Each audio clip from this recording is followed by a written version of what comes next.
Chào tất cả quý vị và các bạn đã trở lại với kênh Món Ngon Tại Nhà. Và hôm nay mình sẽ chia sẻ cho quý vị một món chay ngon, đơn giản dễ làm tại nhà. Đó là món tàu hũ sốt chua ngọt. Đây là cái thành phẩm mình vừa làm xong nè quý vị. Tàu hũ mình vừa làm xong thì nó còn giòn giòn quý vị, kết hợp với nó hơi chua chua ngọt ngọt. Và cái màu nè quý vị thấy nó lên cái màu rất là đẹp nha. Đó, kết hợp với một số loại rau mùi nữa, thì cái này chúng ta ăn với cơm trắng hay là ăn với bún rồi rau sống rồi đó quý vị, rất là bắt cho những ngày chúng ta ăn chay. Quý vị xem nè, cái nước sốt nó hơi sền sệt nhẹ thôi đó, cái màu nó rất là đẹp nha. Đó, thì cái cách thực hiện cái món tàu hũ sốt chua ngọt như thế nào thì mời các bạn cùng theo dõi video tiếp với mình nha.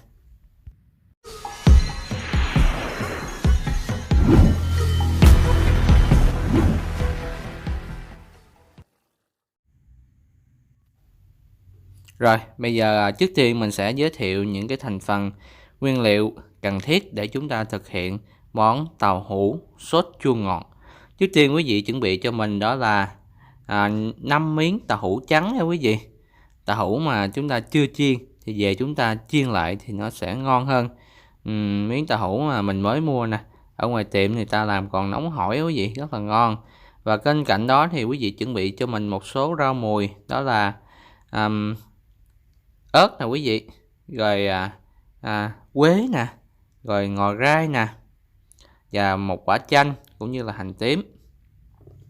Bên cạnh đó thì quý vị cũng chuẩn bị cho mình một số loại gia vị như là dầu ăn, hạt nêm, đường, nước mắm chai hoặc nước tương quý vị, rồi tương ớt nữa nha quý vị. Đó là toàn bộ thành phần nguyên liệu chúng ta cần phải chuẩn bị nha quý vị. Rồi bây giờ chúng ta sẽ bắt đầu làm nha. Trước tiên thì quý vị sẽ cắt những cái miếng tàu hũ của mình đó quý vị, thành những cái miếng vừa ăn thôi. Đó, quý vị muốn ăn nhỏ hơn thì quý vị cắt nhỏ cũng được. Thì mình cắt một miếng nhỏ này nè, mình cắt ra làm 4 miếng là nó cũng vừa đó quý vị. Nó thấm gia vị rồi nó cũng rất là đều nha quý vị. Đó, tàu hũ mình mua về người ta làm bằng đậu nành nguyên chất á, bởi vì cái miếng tàu hũ mình nó mềm lắm quý vị. Chúng ta phải nhẹ tay nha.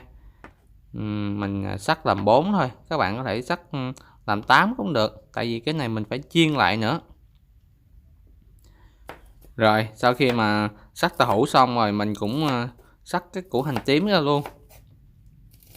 Hành tím chúng ta cắt ra rồi chúng ta cũng băm nhỏ luôn nha quý vị. Có cái phần hành tím này vô chúng ta khử nó sẽ rất là thơm.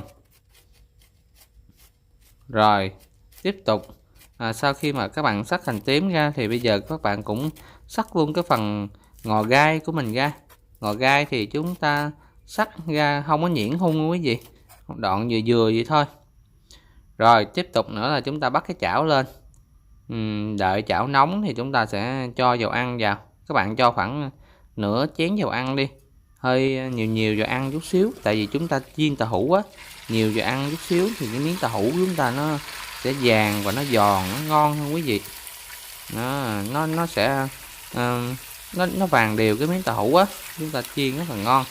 Mà các bạn lưu ý nha, lúc mà chiên nè, để nó bớt văng á, các bạn cho mình khoảng một muỗng nhỏ muối vô thì nó sẽ rút nước á, rút nước trong cái phần tàu hũ mình, đôi khi nó còn ướt ướt quý vị, nó rút nước thì nó sẽ bớt văng hơn trong quá trình chúng ta chiên. Quý vị xem nè, mình chiên với cái lửa lớn đó quý vị, mà dầu nó ngập hết trơn, bởi vì miếng tàu hũ mình nó rất là mau vàng và nó rất là giòn luôn quý vị. Ở trong thì nó còn mềm ha, mà ở ngoài thì nó sẽ vàng luôn, rất là ngon. Quý vị xem tàu hũ của mình nè, đó, một miếng như vậy là mình sốt rất là vừa ăn luôn quý vị.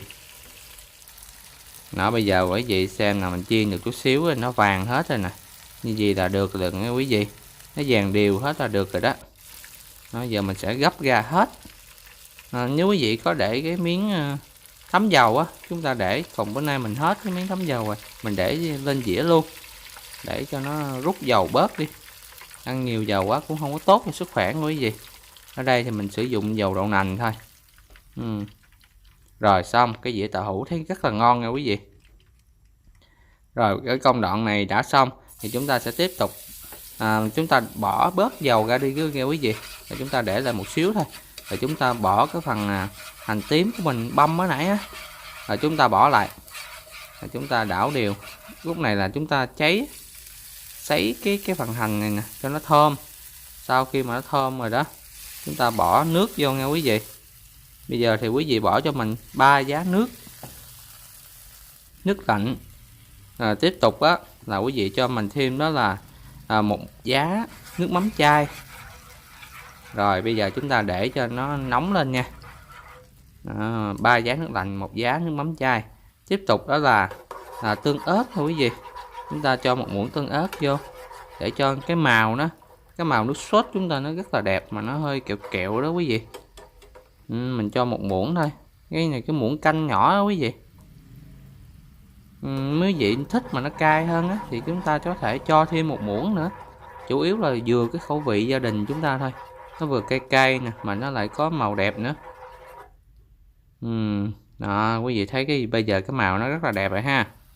Đó, chúng ta đợi nó sôi lên chút xíu rồi chúng ta cho 1 giá đường vô nha. Như vậy là 1 giá nước mắm, 1 giá đường và 3 giá nước. Rồi giờ chúng ta đợi cho nó sôi lên chút xíu nữa thì chúng ta sẽ tiếp tục nêm gia vị nữa nha quý vị. Lúc này cho quý vị cứ để lửa nó hơi vừa vừa thôi. Đó, cho nó sôi nhẹ nhẹ lên thôi. Rồi chúng ta có gì chúng ta nêm nếm lại. Giờ chúng ta nêm nếm lại thử nha. Coi cái độ mà hơi mặn ngọt, tại vì chúng ta làm sốt chua ngọt đó quý vị. Coi cái độ ngọt của chúng ta vừa chưa, rồi chúng ta nêm nếm lại. Mình nêm thử thì nó vừa đó quý vị. Rồi mình để cho nó sôi lên nè. Rồi tiếp tục mình cho chanh vào. Bây giờ quý vị cho chanh vào nha. Coi cái lượng mà nó chua ngọt thế nào. Mình đây mình nặng có nửa trái chanh nè, trái chanh không hạt đó quý vị. Mà nửa trái là quý vị thấy muốn được 1 giá rồi nè. Đó, rồi chúng ta nêm nếm lại cho vừa ăn mình. Nó phải có độ hơi mặn nhẹ nè, ngọt chua thì nó là cái gì chủ yếu. Đó, sau khi mà bỏ chanh vô thì quý vị sẽ nêm nếm lại coi nó vừa với cái khẩu vị gia đình mình chưa. Tại vì mỗi gia đình ăn theo một cái khẩu vị khác nhau, nên chúng ta lúc này chúng ta phải nêm nếm thôi nha quý vị. Cái công thức thì nó không có chuẩn lắm. Nó theo mình á, mình ăn vậy là nó được rồi nè, nó hơi chua ngọt thì được rồi. Mình sẽ bỏ cái phần tàu hũ mình vào. Tàu hũ vàng luôn, rất là ngon. Nó ở trong nó còn mềm quý vị, ngoài thì nó vàng nó giòn, mình mới chiên á, rất là hấp dẫn. Thì bỏ vào thì chúng ta chịu khó đảo đều nó nha quý vị. Chúng ta làm cái nước sốt cũng vừa đủ thôi, vừa đủ với 5 miếng tàu hũ thôi, không có nhiều lắm. Tại vì mình để đây một hồi cho nó cái phần nước sốt này nè nó thấm vô cái miếng tàu hũ mình luôn. Vậy mình chỉ chừa một xíu ở ngoài thôi, một xíu ở ngoài để mình có thể chấm rau nhẹ thôi nha quý vị. Mình không có chừa nước sốt nhiều lắm. Đó, giờ chúng ta phải đảo đều cái miếng tàu hũ cho nó thấm vô nha. Thì chúng ta vẫn để cho nó sôi gì đó, hồi nó rút ra như vậy nè. Các bạn muốn ăn nước á, thì các bạn chừa lại xíu nước. Đó, mình chừa lại nhiêu là đủ rồi này quý vị. Rồi để mình chấm rau sống á. Cái này mình ăn chung với bún cũng rất là ngon nha quý vị. Lúc này thì chúng ta nêm nếm lại coi nó vừa cho mình chưa. Đó, rồi xin lỗi các bạn, mới nãy mình có bỏ vô 1 muỗng hạt nêm á, hạt nêm chai nữa các bạn. Mà nãy mình quay mình hơi sót cái đó, xin lỗi các bạn nha. Đó, rồi bây giờ các bạn cho cái phần rau mùi vào. Đó, rồi quế luôn nha các bạn. Đó các bạn, lúc này nè, các bạn mà có ớt á, các bạn cứ để lên. Muốn ăn cay thì các bạn xắt ra, còn không ăn cay thì các bạn để nguyên trái gì cho nó nóng lên dòm, nó cũng rất là hấp dẫn nha quý vị. Như vậy chúng ta đã xong nữa quý vị. Bây giờ chúng ta cho ra dĩa thôi. Cái này là vừa đủ 1 dĩa luôn đó nha quý vị. 5 miếng là mình vừa đủ 1 dĩa để mình ở nhà mình thưởng thức luôn. Nè các bạn xem nè. Đó, đã xong rồi nè, cái miếng tàu hũ nó vàng nước sốt kẹo rất là hấp dẫn nha. Đó, như vậy thì chúng ta đã hoàn thành xong cái món mà tàu hũ sốt chua ngọt. Nhìn rất là hấp dẫn luôn. Đó, giờ mình sẽ cho các bạn xem nha, cái miếng tàu hũ, xem lại một xíu cái miếng tàu hũ nè. Rất là dai mà chắc nữa quý vị, hơi giòn giòn ha.